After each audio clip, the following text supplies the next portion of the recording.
vous faisiez allusion. Alors, Axel Carnier, qui est leader dans un temps de 18 heures, 31 minutes et 25 secondes, et d'une Nubul à 42 secondes, d'où la volonté du peloton de ne pas laisser ce coureur du Vélo Club du François prendre le large. En troisième position, Diego Armando Soraka Cabeza à 51 secondes, également intéressé par ce que fait Nubul pour l'instant. Thaïlandier également dans le groupe. Voilà, donc, quelque part, le Vla thaïlandais, voilà, il y a etc. de candidats voulant organiser la chasse pour aller chercher Nubul et le ramener au niveau du peloton. Tout à fait, c'est ça. Il y a 8 coureurs qui sont en mesure de remporter ce tour jusqu'à présent. Il y aura sûrement... Et ils sont ensemble.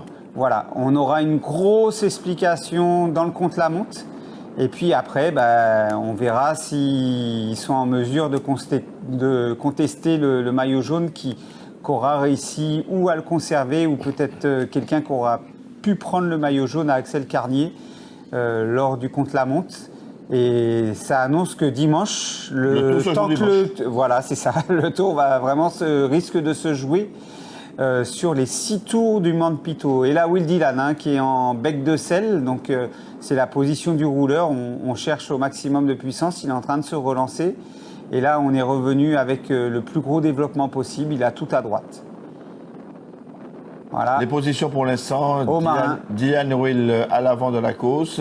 En deuxième position, Nubul à quelques encablures. Et le peloton du maillot jaune qui chasse pour revenir sur Nubul. Donc la tentative de Nubul a de fortes chances de ramener le peloton et sur Nubul et sur Dylan Will.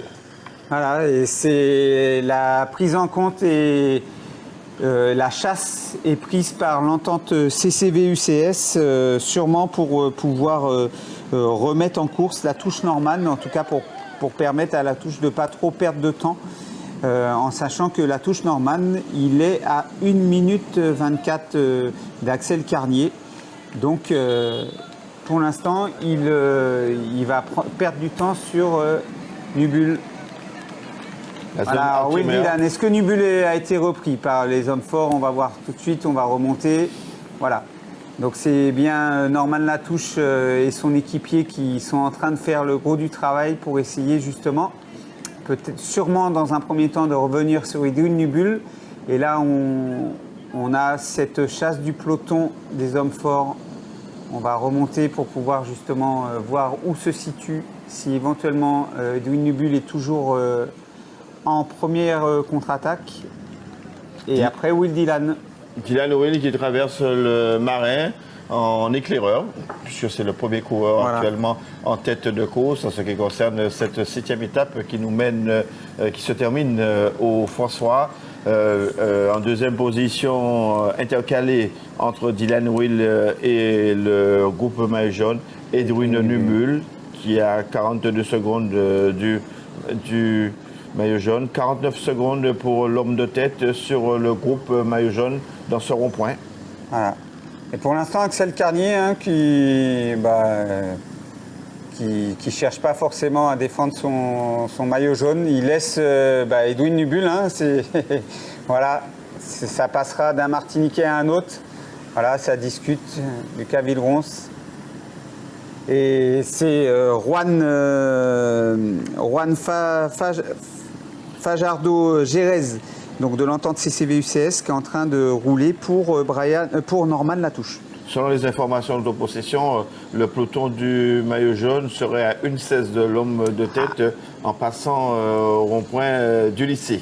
Alors 1/16, il faut voir l'écart si l'écart est de plus de 42 secondes avec Edwin Nubul, Edwin est virtuel maillot jaune.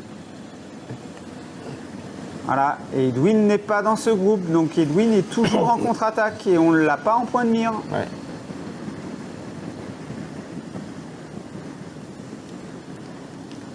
En tout cas, malgré que Edwin a eu des difficultés dans les 2 ascensions majeures de cette fin d'étape, il a su justement ne pas se mettre dans le rouge. Il a fait le choix de ne pas se mettre dans le rouge et là, il est en train de faire son effort pour aller chercher le classement général, donc le maillot jaune. Et de deux, voilà, c'est ça. Edwin Nubul, normalement, vu les écarts que l'on a, il est virtuel maillot jaune. Alors, pour l'instant, au niveau du groupe que nous suivons, nous cherchons Edwin Nubul parce qu'apparemment... il aurait été repris par le maillot jaune, alors on va essayer de voir où il est. Nubul, c'est le porteur du 266. Je ne l'ai pas encore vu aux commandes de ce groupe. Ah. Oui. Nous sommes d'accord, nous avons Dylan Will à l'avant, ça c'est sûr. Nubul était parti, je n'ai pas vu le poteau revenir dessus. Hein. Donc on est revenu avec l'homme de tête, voilà. Dylan Will qui, à la sortie du marin, entame déjà, les premiers contreforts. Il monte bien assis sur le vélo. Voilà, c'est ça, avec une vélocité. On voit il a changé de braquet. Maintenant, il n'a plus le grand plateau, il est passé au petit plateau. C'est pour ça que vous voyez que la fréquence de pédalage, c'est ça. Il a le petit plateau, donc il doit avoir un 39 dents. Et à l'arrière, c'est un pignon de 22, 24.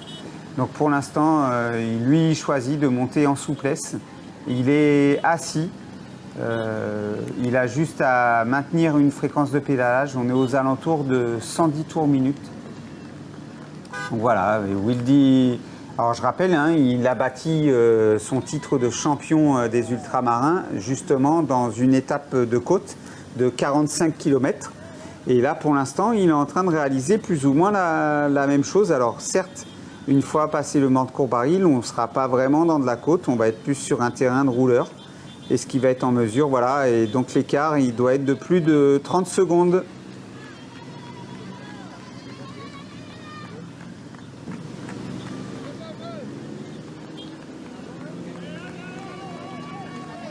Patrice de Naïs-Cando, que l'on connaît ici, champion de la Guyane, qui a couru et participé à plusieurs tours de Martinique qui a gagné des et étapes de Guadeloupe. Gagné des étapes, connaît bien le parcours. Et conseille bien cette sélection de Guyane. Tout à fait. C'est un ancien grand coureur qui est passé, voilà. Et bien c'est ça, donc... C'est ça, le 66. Et Nubul est toujours seul. Il est virtuel maillot jaune, il a 44 secondes. La direction de course vient de montrer que Nubul est en deuxième position. Voilà, c'est ça. Donc c'est ça. Et le peloton est un peu loin, à plus d'une minute 36, je crois. Voilà. Donc on va pouvoir le récupérer juste après. Voilà, pour l'instant, nous sommes toujours avec l'homme de tête. Donc Dylan Will de la sélection de la Guyane. Donc comme je vous disais, oui, de Naïs Kondo, ancien coureur, il roule toujours. Voilà. Et voilà, ça y est. Nubul Edwin, c'est celui qui virtuellement a le maillot jaune. Voilà. Et il est en train vraiment de faire une très belle impression sur ce 41e tour de la Martinique, puisque c'est le coureur qui est un des plus réguliers de toutes les épreuves. Il est là depuis le début de saison. Il finit toujours sur les podiums et on le voit bien. Et lui aussi, il a choisi un petit développement. Il tourne bien ses jambes, il a une grosse fréquence de pédalage. Il doit avoir bientôt en point de mire Dylan Will. Il est en train de se relancer. L'espoir pour Nubul, c'est de revenir sur Dylan Will, comme ça. Et de conjuguer leurs efforts. Conjuguer leurs efforts. L'étape à Dylan Will et lui, le maillot jaune. Ceux qui, même s'il arrive au François. Être maillot jaune au François. Non, alors, honnêtement, je ne pense pas qu'il laissera la victoire. Je connais un petit peu Edwin. Si Edwin peut prendre les deux, prendre le maillot jaune et prendre la victoire d'étape, il ne va pas s'en priver. Donc il y aura un très beau sprint.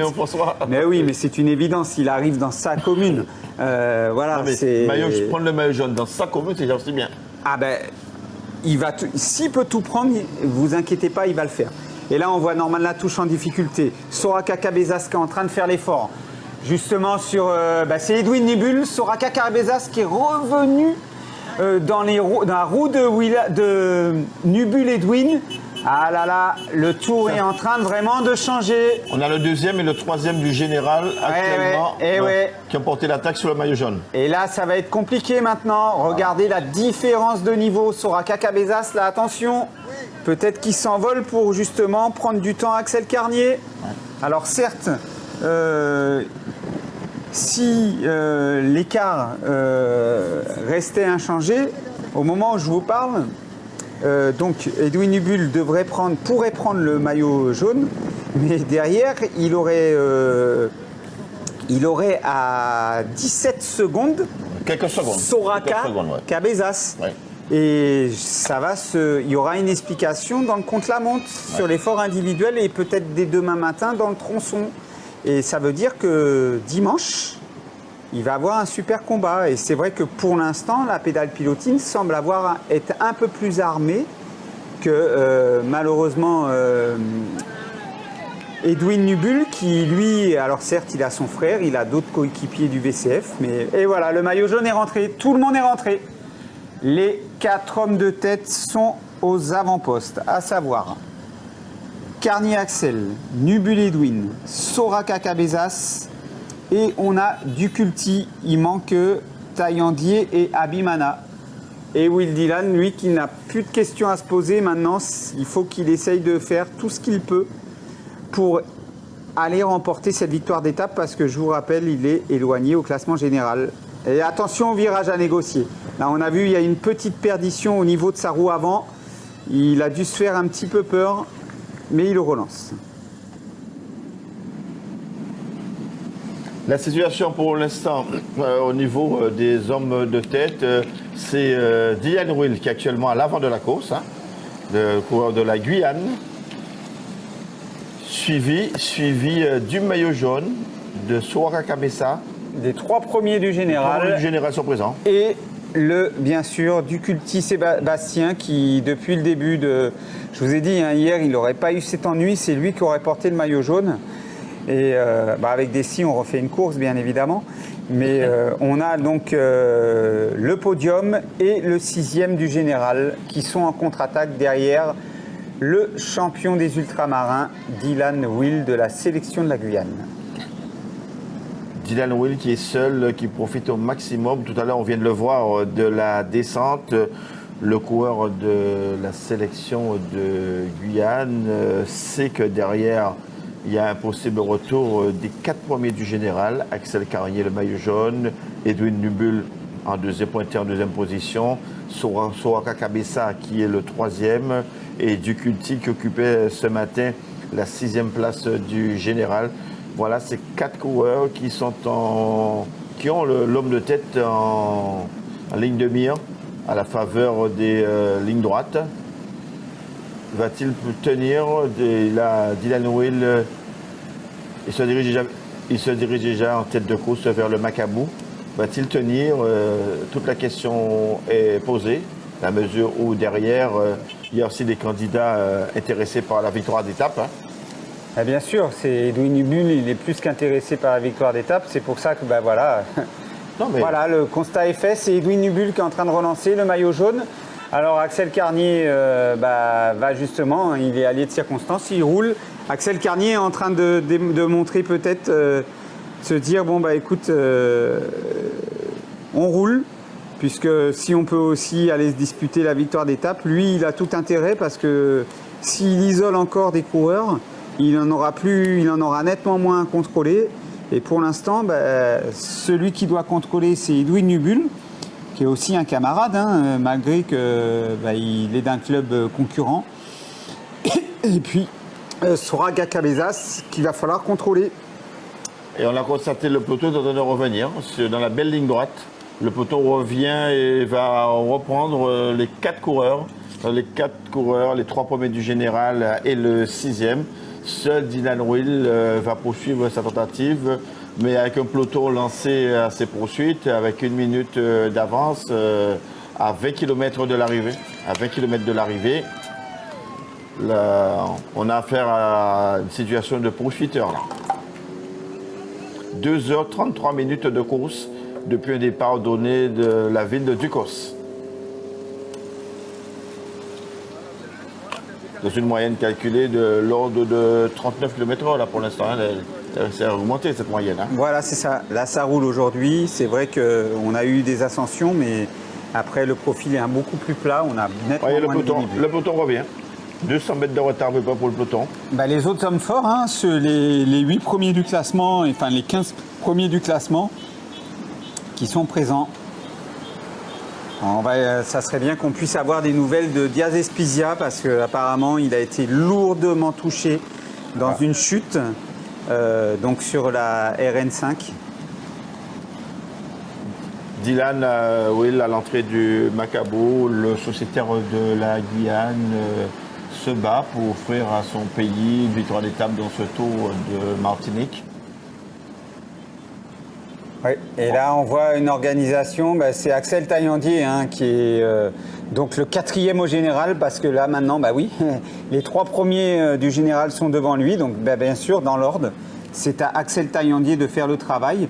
Pour l'instant, celui qui pourrait faire un compte, c'est Abimana, parce que Abimana, justement, c'est l'équipier de Soraka Cabezas. Et qu'à la faveur peut-être d'un regroupement, en tout cas sur les hommes forts, puisque je rappelle pour l'instant Dil Willan Caracol en tête de course, on pourrait avoir une attaque d'Abimana pour essayer de remonter encore au classement, puisque lui, il se situe à 1 minute 21. Donc après, Axel Carnier pourrait être attaqué un coup par Soraka Cabezas, un coup par Abimana. Alors c'est vrai qu'il a 8 coureurs qui peuvent lui contester son maillot jaune. 58 secondes de retard pour le peloton le groupe maillot jaune. Le groupe maillot jaune à l'entrée du Macabo. Et le reste des hommes forts, le peloton des hommes forts est un peu plus loin. Mais aperçoit, vous voyez, on peut dire que la jonction est imminente parce qu'il y a 200 mètres à peine. Il faut que ça s'organise, hein, parce que... Tous ceux qui sont dans ce groupe, il y a dans ce groupe de potentiels vainqueurs du Tour. Donc ils se disent, tant qu'à faire, revenons sur le peloton, sur le groupe du maillot jaune. C'est Axel Taillandier qui a le poids de la course, hein, parce que c'est lui en fait qui est 4e au général. Hein, les 3 premiers sont devant. Et voilà. Et Dylan Will, lui, il n'a plus de questions à se poser. Hein. Là maintenant, c'est direction la victoire d'étape. Et ça serait beau pour la Guyane, parce que franchement, cette équipe de Guyane, c'est vrai que... Alors, ils ont remporté déjà des étapes avec Denaïs Kondo, mais ça fait tellement longtemps. Il y a un travail qui est fait avec des jeunes. Dylan Will, c'est un jeune coureur. Il fait partie des moins de 23 ans. Donc il y a un gros travail qui est fait avec cette sélection. Et pour l'instant, en tout cas, la Guyane est vraiment en train de revenir, hein, puisqu'avant, on avait vraiment des écarts entre la Guyane, la Guadeloupe, la Martinique. Mais là, les Guyanais font partie des meilleurs Antillaux guyanais. Le travail a été fait par le président Jean-Yves Thiver. Travail réalisé aussi également par Philibert Moïsa à l'époque et Alfred de Fontis.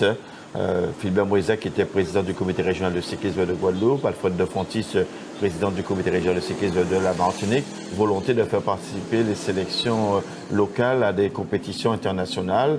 Et je disais que récemment, la venue des coureurs vénézuéliens, colombiens, ont augmenté leur rythme, ont fait que les coureurs antillais ont augmenté leur performance, tout à fait. Ont augmenté leur performance et aussi ont commencé à passer la montagne. Ont commencé aussi à être des prétendants à des victoires d'étape dans la montagne.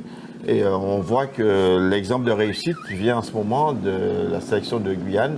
Le cyclisme guyanais, vous le disiez, hein, on a connu des périodes où la Guyane était derrière le peloton, était larguée, puis après, on a vu que le travail a commencé à payer. La Guyane a commencé à être dans le peloton du temps de Naïs Kondo, hein, victoire d'étape dans des fois. Et là maintenant, le travail se poursuit.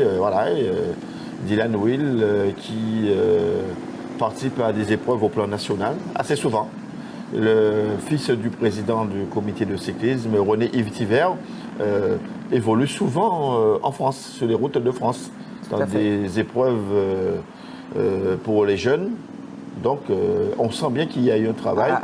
Voilà, il vient le conseiller, il donne à nouveau les consignes.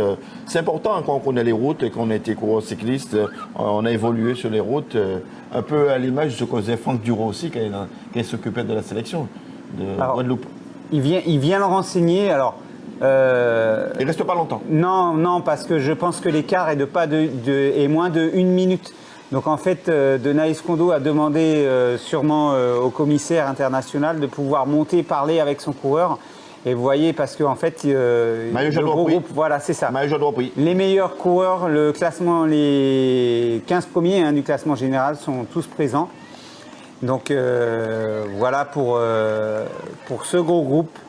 Et pour l'instant, par contre, le classement de la meilleure équipe, il est fort probable qu'il bascule pour la Guadeloupe, puisqu'il y a 3 Guadeloupéens dans ce groupe-là. Et je vous rappelle que le classement par équipe est pris sur les 3 premiers coureurs de l'équipe. Et donc, ça veut dire que la Guadeloupe n'avait que 2 minutes de retard sur le team de la pédale pilotine. Et pour l'instant, le team de la pédale pilotine, ils n'ont que 2 représentants, Abimana et Soraka Cabezas. Le premier est déjà au Vauclin. Il s'agit de Dylan Will, de la section de Guyane. Il est à environ 14 km, 13 km 900 de l'arrivée. C'est ça. Ah, un Guadeloupéen légèrement décroché. Il est en train de payer ses efforts. C'est Mathias Anaël. Ouais, c'est vrai que ça commence à être difficile pour lui. Mais il a tout intérêt à s'accrocher parce qu'il y a le jeu du classement général par équipe à aller chercher pour cette équipe de Guadeloupe. Près de la gare routière pour l'homme de tête. Ouais. Alors Mathias Anaël a été distancé du groupe du maillot jaune. L'attaque. Maintenant, c'est un coureur de la défense qu'on voit aussi qui subit l'attaque sûrement contre le maillot jaune Axel Carnier. Alors, est-ce que c'est Soraka Cabezas qui a secoué le cocotier? Voilà. On voit Bousquet Pascal aussi, bon coureur de la défense. C'est vrai qu'on l'a vu récemment, mais là, aujourd'hui, ça devient difficile en cette fin de parcours. C'est Pascal qui reste nerveux. Voilà, c'est ça. Et Will Dylan qui lui n'a pas vraiment, comme je vous disais, pas de questions. Donc Denaïs Kondo, il n'est pas forcément venu lui donner les consignes. Il lui a dit, bon écoute, continue l'effort, de toute façon, il faut qu'on essaye de chercher la victoire d'étape. Il est revenu. Voilà, il y a l'écart nécessaire. Voilà. Alors, il va lui donner de l'eau. Je rappelle par contre que le ravitaillement va se fermer justement à la gare routière. Donc on est tout prêt. Donc voilà, ça va bientôt être fermé. Le rond-point de Château-Paille. Voilà, c'est ça. Le ravitaillement est fermé. Macabou. À partir de là, voilà, ça y est. Il puise dans ses réserves et ce qu'il a pris. Il peut plus. Le véhicule technique ne peut plus normalement lui remettre ni de bidon ni d'eau. Voilà. Sorti du Vauclin pour l'homme de tête. Il lui a donné au dernier moment. Voilà, une bouteille d'eau, on le voit, il l'a dans la main droite. Peut-être qu'il va remplir sa gourde, trouver une solution, mais là, c'est vrai que lui, il a intérêt à rouler. On fait une nouvelle tentative. Est-ce que Christine est en mesure de nous parler de l'ambiance à la ligne d'arrivée, puisque les coureurs sont à une dizaine de... Pas encore. Mais tout à l'heure, on aura Christine alors, concernant... Regardez ce peloton des hommes forts, ceux qui visent le classement général, ça roule pas, donc ils risquent d'avoir des attaques. Et voilà, c'est la Guadeloupe qui est en tête. 40 secondes de retard. Oui. 40 secondes de retard. Il va avoir une explication, bien évidemment, au niveau de la zone de Capes, puisque, alors c'est vrai qu'on a des longs toboggans, on peut avoir des lignes droites. Et ouais, c'est en train de se réduire l'écart, puisqu'on fait monter toutes les motos, vous voyez. Voilà. La régulatrice des motards de la caravane des motos est en train de faire monter tout le monde. On fait monter tous les véhicules, toutes les motos, tout le monde remonte. Ça veut dire que derrière... Ça chasse. Ils ont en point de mire Will Dylan, voilà, c'est ça. Si le commissaire va rester, mais on est en train de faire monter tout le monde. Et la moto 1 doit rester à l'avant avec le coureur de tête, comme c'est actuellement le cas. Voilà. Alors, le peloton bien vissé en file indienne avec un maillot jaune en dernière position. Là, les coureurs de ce groupe sont intéressés par la victoire d'étape. Alors oui, et puis aussi peut-être essayer d'attaquer Axel Carnier, mais bon, pour l'instant, Axel Carnier a répondu à toutes les attaques qu'il a subies ce matin. Donc s'ils peuvent lui reprendre quelques secondes, alors c'est vrai que là il est en queue de peloton, c'est pas la meilleure place, mais bon, il a Abimana, il a en visuel tous ceux qui peuvent être dangereux pour lui, donc pour l'instant il a la main mise sur ses adversaires. Il y a une nouvelle cassure en tête du peloton. Alors que Dylan Ravenplat, Dylan Will est seul. C'est ça, il est en train de relancer, hein, il va basculer. Il fait tout à la fois, Ravenplat. il relance, il se repose, il relance, il se repose. Il est seul à lutter, il n'a pas de coéquipier à l'avant. Ah non. Alors que et lui, c'est une victoire d'étape qu'il vise pour la Guyane. Voilà, ils ont eu cet ennui hier. Et il est vraiment en train de tenter le tout pour une victoire d'étape. Alors, il faut savoir que Denaïs Kondo, généralement, c'était le vendredi qu'on le voyait arriver au sprint. Rappelez-vous, le sprint royal au Saint-Esprit, qu'il avait remporté d'un demi-boyau. Et souvent, Denaïs Kondo, c'est en fin de tour qu'il était présent et ils ont construit un petit peu leur plan de course de la même manière. Alors, bien sûr, avec cette mauvaise circonstance qui s'est déroulée hier dans la 6e étape. Mais pour l'instant, voilà. Sinon, il aurait été aujourd'hui un client dangereux.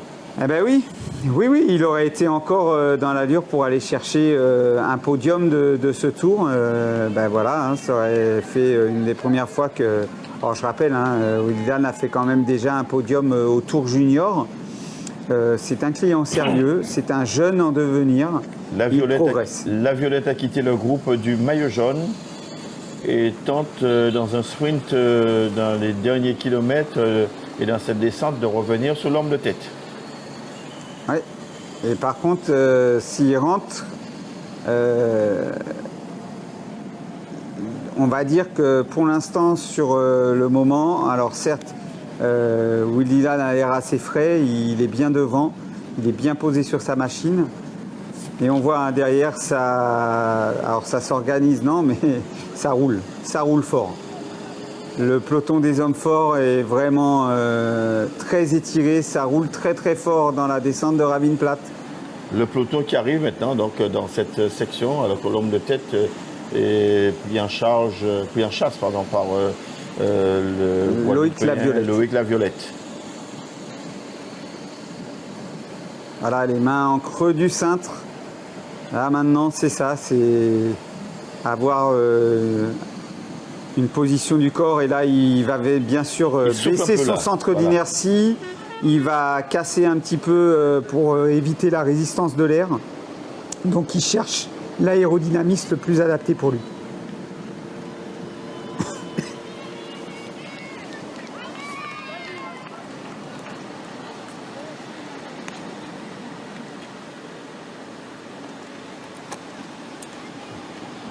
Dylan Wynne qui fonce en direction du François. Il n'est pas loin de la ligne d'arrivée. Le groupe de chasse, le peloton du maillot jaune a perdu 2 coureurs qui se sont portés en situation intermédiaire, notamment la Violette, parti en direction de notre coureur.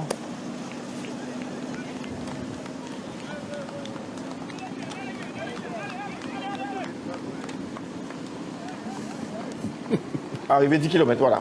Arrivé 10 km pour l'homme de tête. Une vraie course-poursuite. Une bonne carrière au Vauquin. Va-t-il tenir? Toute la question est là. Avec un groupe de chasse animé derrière. Le peloton s'est relevé. Donc, le peloton s'est relevé. Mais il va y avoir des attaques. Voilà, il y a un groupe intermédiaire. En tout cas, ça va faire que ça. En cette fin de parcours, voilà, on le voit. Il y a eu une attaque, c'est Christopher Hippolyte qu'on voit dans le loin. Pour l'instant, il n'est pas dangereux pour le général, donc il n'y a pas de réaction du maillot jaune.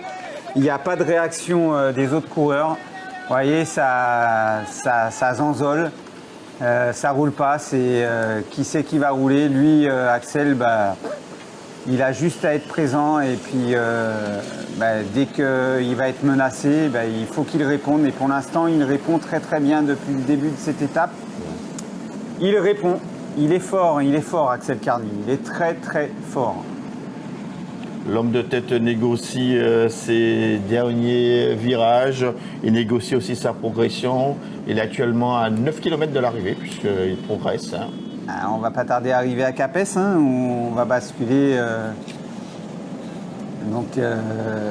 Là, on est dans des descentes, dans du faux plat.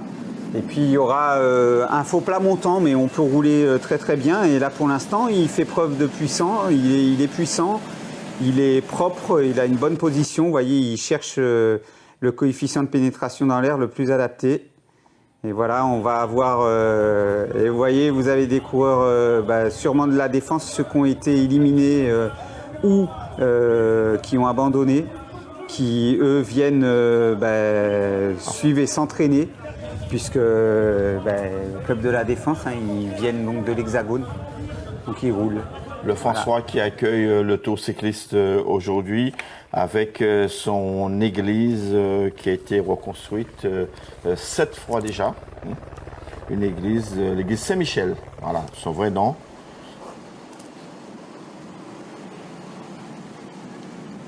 Le premier, voilà, Periola se dirige vers le rond-point de Petite-France.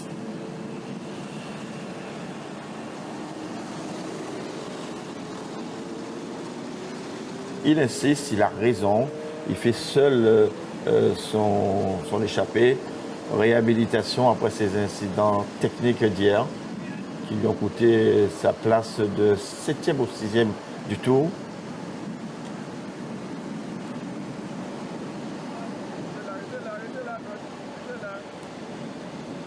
Et Paul Christopher est toujours en situation intermédiaire, il a insisté. Hein. Oui, après il n'est pas dangereux, donc je vous ai dit, hein, pour l'instant les leaders sont en train de se contrôler avec le gros groupe des hommes forts, voilà, c'est ça, on les voit. Ça se contrôle, ça se surveille. Qui va attaquer? Ah, on a eu une attaque, hein. On a eu une deuxième contre-attaque. Christopher Hippolyte est devant, mais c'est Edwin Nubul que je vois plus. Eh oui, Edwin Nubul, il arrive dans sa commune. Et Axel Carnier qui s'écarte, qui dit ok. Ah, tout de suite, par contre, Axel Carnier, il a intérêt là à réagir. Parce que là, par contre, il a du dangereux qui vient de partir.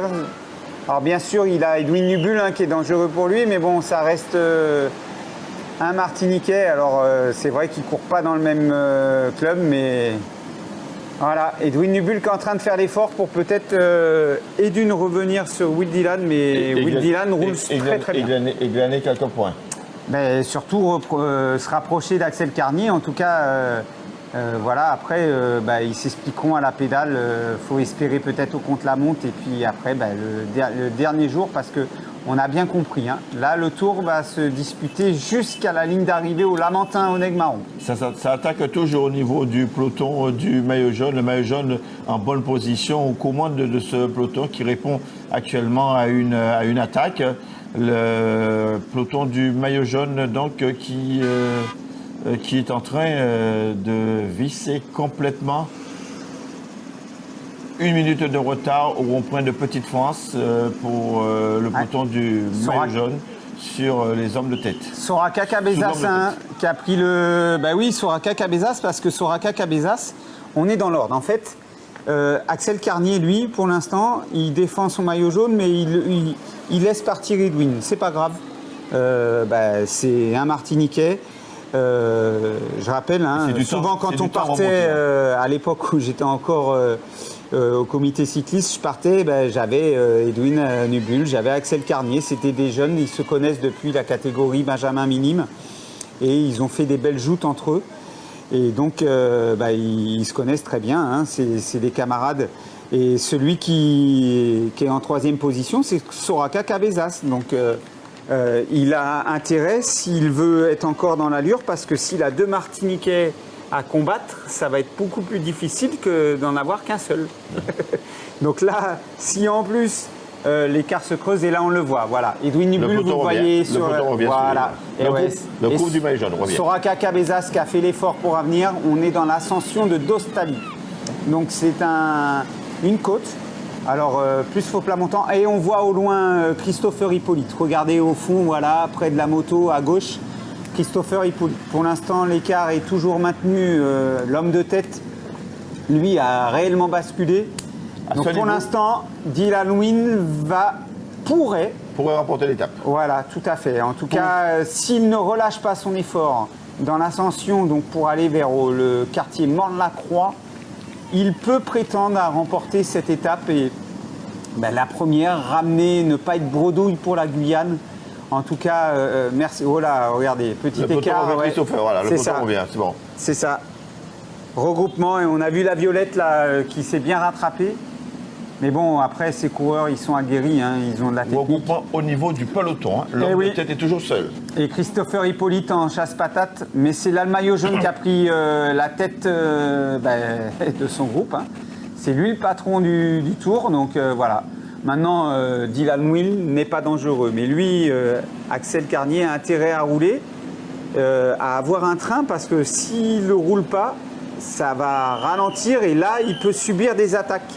Parce que plus le peloton, plus le groupe des hommes forts va doucement, plus il peut subir une attaque franche et rapide d'un coureur qui ferait le choix de prendre un braquet petit, puis de sprinter, de sortir.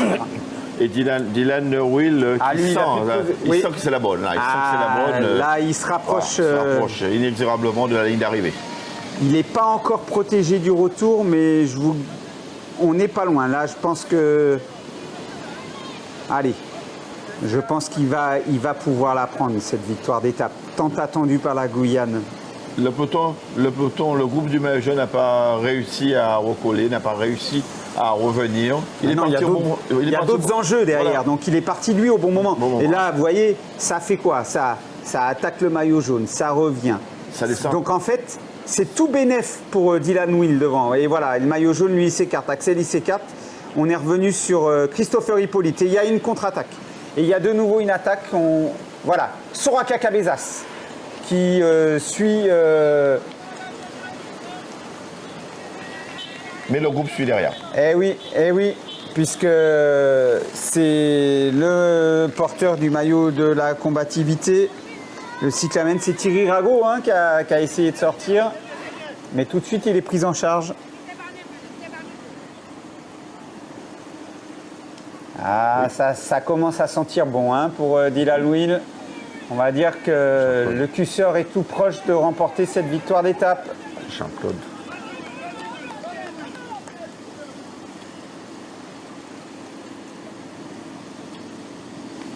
Eh oui. Son beau maillot de champion des ultramarins. Il s'apprête à Regardez la belle performance qu'il est en train de réaliser dans cette 7e étape.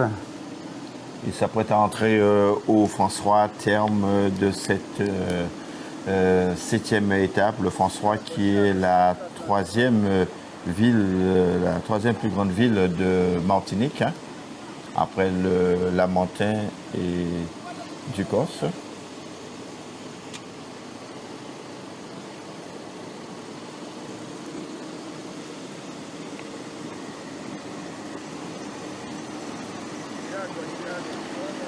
Voilà.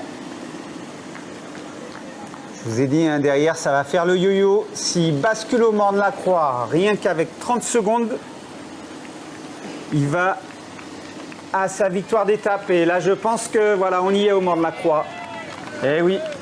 Ah, super travail de cette sélection de la Guyane. On peut considérer qu'il a la course gagnée à partir de maintenant. Oui, c'est ça, c'est exactement ça. Là, c'est confirmé, il va franchir la ligne d'arrivée. Oui. Puisque, voilà... Et voilà le peloton des hommes forts. Eh bien oui, ça s'attaque. Mais ils sont encore un peu loin du sommet. En tout cas, Will Dylan, alors ils l'ont en point de mire, hein, ça c'est sûr. Mais pour l'instant, lui, il ne faut pas qu'il se retourne, il faut qu'il aille chercher la ligne d'arrivée. Ça va être difficile, mais c'est jouable. C'est vraiment jouable pour lui. Pour l'instant, voilà. Et oui, Edwin Nubul qui fait l'effort, hein, parce qu'il sait qu'il arrive dans sa commune, s'il peut aller... là, ça va. Ça va être compliqué quand même d'aller chercher Will Dillon parce que là, la victoire, ça sent bon du côté de la Guyane. Ça sent très très bon. Oui, c'est une belle réussite. Non, c'est bon pour Will Dillon. Là, c'est bon. Là, je suis à peu près sûr de mon coup. Il n'est pas, pas loin de la gendarmerie. C'est bon. Le sélectionneur de la Guyane, Patrice Denis-Escando, qui nous disait que cette sélection avait des ambitions.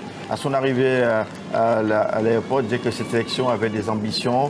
1, de remporter au moins une étape.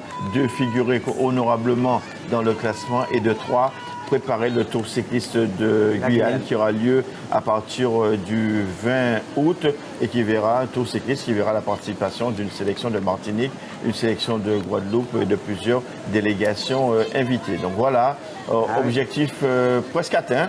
Ben là, au moins il faut le signe d'arrivée. Ils doivent avoir l'étape. À part là, on est sûr. Aujourd'hui, ils ont le bon signe indien. Voilà, c'est ça. Ça devrait être fait pour lui. Il se retourne. Le chrono. On va préparer le chrono pour l'arrivée de Dylan Will. Et on va passer à 3 heures de course, Jean-Claude. Oui. Donc plus de 40 km/h de moyenne. Ça n'a pas chômé aujourd'hui. Le sociétaire de l'équipe de la sélection de Guyane qui fait son entrée maintenant dans la ville du François. Les derniers hectomètres. Et négocie ce virage à droite. Ça y est. On peut considérer qu'il a course gagnée dans la Il a 1 kilomètre de l'arrivée, 1 kilomètre de l'arrivée. Il se relance et il sent que cette opération a été la bonne. Ça sent bon. Le voilà avec son dossard 31, il va se mettre en danseuse vraisemblablement. Voilà. Il termine. La flamme rouge, le kilomètre. Il termine. Le chrono est prêt de l'autre côté. On va suivre aussi l'évolution au niveau du classement général. Il est sur les routes depuis 3 heures. 0 minute et 8 secondes. C'est ça. Les coureurs ont quitté cette ville de Ducos pour cette 7e étape. Après la Guadeloupe hier, c'est au tour d'une autre délégation invitée de se signaler dans ce tour cycliste. Dylan Will, bien applaudi. Le public reconnaît la valeur des champions, la valeur des sportifs et tous ceux qui participent à ce tour. Dylan Will qui va négocier ce dernier virage et qui va franchir. Il pourra lever le bras en signe de victoire. On entame déjà le barriérage. Voilà. Après le barriérage, l'hôtel de ville. Et là, dans la longue ligne droite, il va voir la ligne d'arrivée. Voilà, en descente. Voilà, c'est ce que je vous disais. Alors ça descend, puis après ça remonte, mais en fait, à la faveur du rythme, superbe image. On le voit, Dylan Will qui va remporter donc cette 7e étape. La Guyane qui enregistre une victoire dans ce tour cycliste à l'issue de la 7e étape. Dylan Will, le champion des Outre-mer. Le champion des Outre-mer version 2022, le voilà. Il peut lever le point. Il peut lever, il peut tirer son maillot. Et c'est très beau signe, il le méritait. Il méritait, belle réhabilitation après ces ennuis techniques hier qui l'ont éliminé. Top, on a pris le top